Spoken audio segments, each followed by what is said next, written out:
All right, what's up, everybody? So, like I said in my last little comeback video, I'm back to do some more stories. And like I said a while back, I'm just gonna film my videos. I'm not gonna do any editing or anything like that.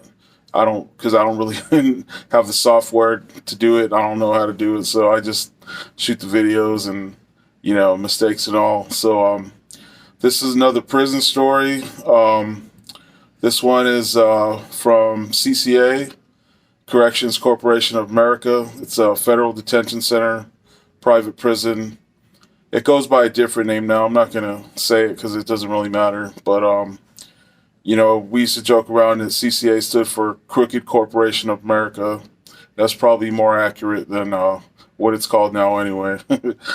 So anyway, this story is about a lieutenant that used to work there who was pretty notorious for, basically just for being a bitch. I'm going to say it like it is.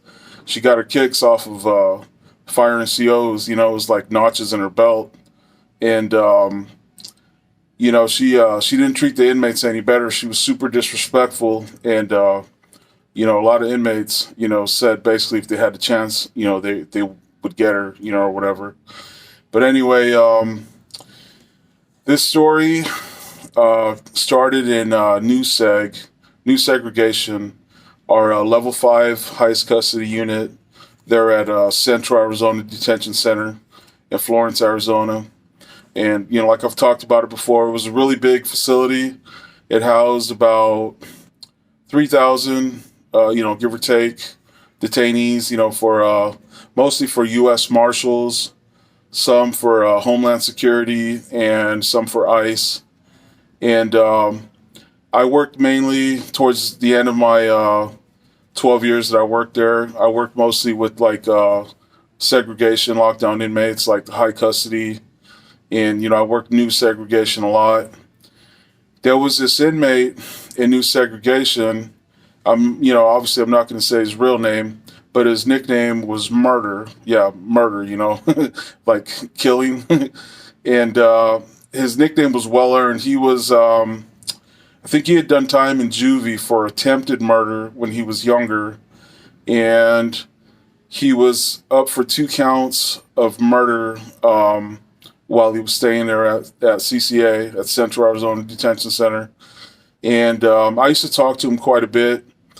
He was a super intense individual. He was a young black male, I would say maybe in his mid to late 20s. And he was about, I would say maybe about 5'10", and pretty, built dude, and just super intense. I think he was bipolar. And he actually reminded me a lot of one of my crazy ass friends that I grew up with in the projects. But anyway, we used to talk quite a bit. He was an interesting individual to talk to. And, he, obviously, you don't want to trust any of these guys too much, especially level 5 guys. But he used to always tell me, Diaz, man, you're one of the coolest fucking COs in here. If my door ever was to open, man, you ain't got nothing to worry about. He would tell me that. I'd be like, we're cool, man, but a lot of these other COs, man, they better hope this door don't never open. And then he happened to mention one night, he said, especially that lieutenant, we'll just call her Lieutenant Smiles. That's what her name rhymes with. And anybody that worked at CCA, they're going to know who I'm talking about. But anyways, she used to come through New Seg late at night because, I probably didn't mention this in the beginning, but I was working graveyards at the time. So she would come through there sometimes late at night and just being loud, man, no respect, talking loud and just being disrespectful and talking crazy to these guys. And, a lot of them would say, after she left, man, she wants to, act like a fucking dude and talk to us like she's a dude and she thinks she's a badass. Well, she might find out one day that we're going to treat her just like a dude if we get the opportunity, And, so I would just listen to what they had to say and just, be be like, yeah, I'm not going to condone that or anything, but I hear what you're saying, And this inmate, the one I was talking about, murder, he actually, stated, like, I'm going to get that bitch, one of these days. And I was like, oh, yeah? And he was like, if I get the chance, man, he's like, I'm going to get that bitch. And I was like, all right, man. That's pretty much all I said, And so, like, I guess one day, I think it happened on day shift. This was after I wasn't there at the facility anymore. I wasn't working there anymore. I guess her and two COs, because he had to be escorted by two COs and a lieutenant or above, because he was such a high risk. He was known for being just extremely violent towards staff and other inmates. And like I said, he was up for 2 counts of murder. And in another video, I'm going to talk about him because he actually told me some pretty crazy stuff that, of like what happened when he got out of juvie and he was out on the streets for like, I don't know, like a short amount of time, a couple years or something. But anyway, they had picked him up for I think it was like a lawyer's visit, and he had made his own cuff key.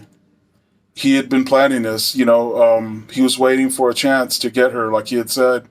And I guess he had the cuff key probably in his mouth, like, maybe under one of his bottom lip or somewhere. But anyways, they didn't see it because before they take a high custody inmate like that anywhere, they put him in a strip out cage and they make him take everything off and they make them squat and cough and all that. And they make them open their mouth, pick up their lip, pull out the bottom lip like that, move their tongue, but he had it hidden somewhere really good because they didn't find it.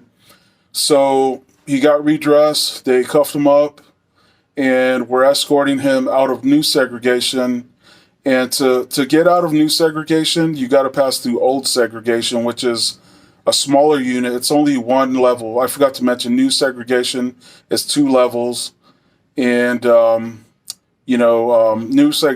segregation is a smaller level. It's only one level, and it only has like 8 cells, and it houses like like the inmates that are on hardcore psych meds, medicated like that. So anyway, they were passing through old segregation, and basically like he, I guess, got the cuff key. I think he already had the cuff key like out in one of his hands. And so I guess he was working on a handcuff, and while they were walking through old segregation, he slipped one of his cuffs. And one of the COs was an older man that was escorting him, and the other one was like a younger dude, like, I don't remember who it was, but, like maybe in his 20s or 30s. So he pushed the old CO down, and then the young CO tried to, like, I guess, grab a hold of him and wrestle him. So he hit him once, and he went down. And then he started to go after the lieutenant, but I guess as soon as the lieutenant saw that he had knocked the old CO down and had his hands free, she, instead of helping the COs, instead of spraying him with pepper mace, gas or whatever, she freaking ran. She ran out of old seg, and because there's like, old seg is like, it's like a square with, like I said, like, 8 cells. There's a sally port door that goes out of old seg, and then there's like a little sally port area, like a little hall, like a little tunnel, like, just a little area you have to go through to get out to the hallway. So there's one door, and then there's another door, and then you're out to the hallway.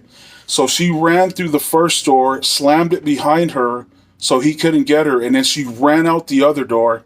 Instead of staying in that little area, she could have sprayed him from there. She ran all the way out to the hallway like a freaking coward, and left those COs in there to fend for themselves. And so, from what I was told, like, luckily he wasn't really after those COs, so he just surrendered to them and they re-secured him. He wanted her. That's who his target was, and that's who he told him, like, I wanted to get that bitch. I ain't got nothing against y'all, So what ended up happening was word got around, they wrote their reports, and basically everybody knew what she did. Like, she ran out like a freaking coward, you know? So nobody would talk to her after that. I'm sure there was a few kiss-ass COs and, you know, maybe supervisors that still spoke to her, but the majority of other staff wouldn't talk to her, wouldn't give her the time of day unless it was like necessary, like, you know, like she was giving them an order to do something or something like that. So I guess she ended up resigning after a while because I don't remember how long after that she resigned, but I think it was like pretty quick after that, like maybe a month or something. And, you know, so I guess maybe like, I don't know how long later, but she ended up trying to reapply to, you know, to get her job back there for some reason. And, you know, they denied her because, you know, they didn't want her back, you know, because, I mean, she basically failed as a lieutenant. She didn't back her COs up. You know, she didn't do what a supervisor's supposed to do. So, you know, they were like, you know, not interested in hiring her back. But anyway, I'm gonna keep this video short. You know, I hope you know, people like, you know, hearing about this, you know, crazy stuff that happens in there, and most people do, you know. So my next video should be coming out pretty soon, and it's gonna be probably about that inmate murder. You know, the stories he told me about what he did when he was out on the street. So that's it for now. Till the next video, take care of yourselves. Peace out. Your homie Big Cisco.